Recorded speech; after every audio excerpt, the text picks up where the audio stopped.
La respiration cellulaire. La respiration cellulaire fournit l'énergie nécessaire à la cellule pour fonctionner et est apparue comme une cible possible pour lutter contre les organismes nuisibles en agriculture.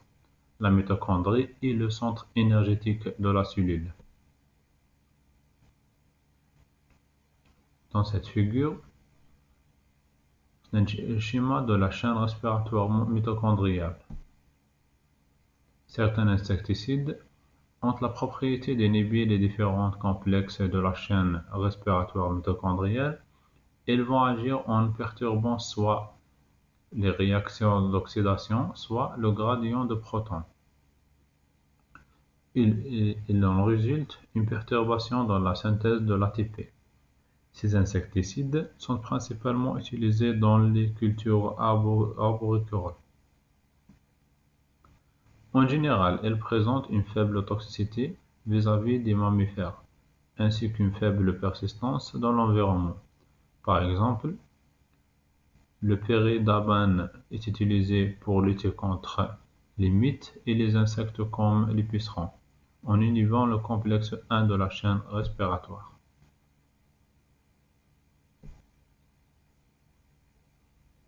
Les inhibiteurs de l'ATP synthase mitochondriale.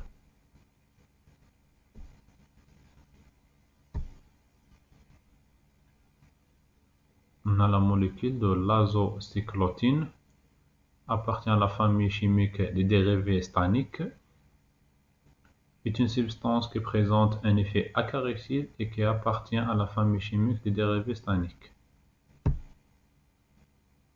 Les inhibiteurs du complexe 1 de transport mitochondrial d'électrons.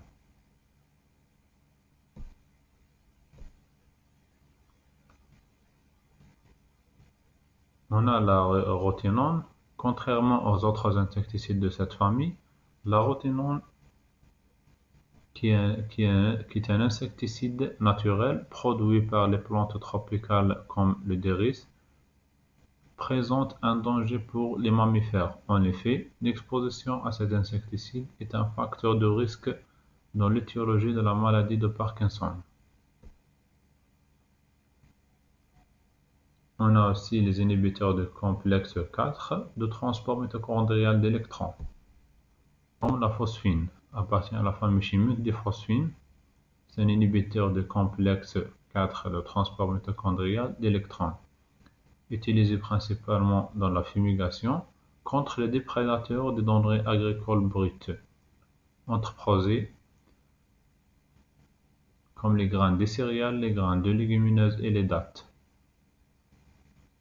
Des aliments pour bétail, entreposés, maïs et les arachides, et des rongeurs des prédateurs des cultures des champs.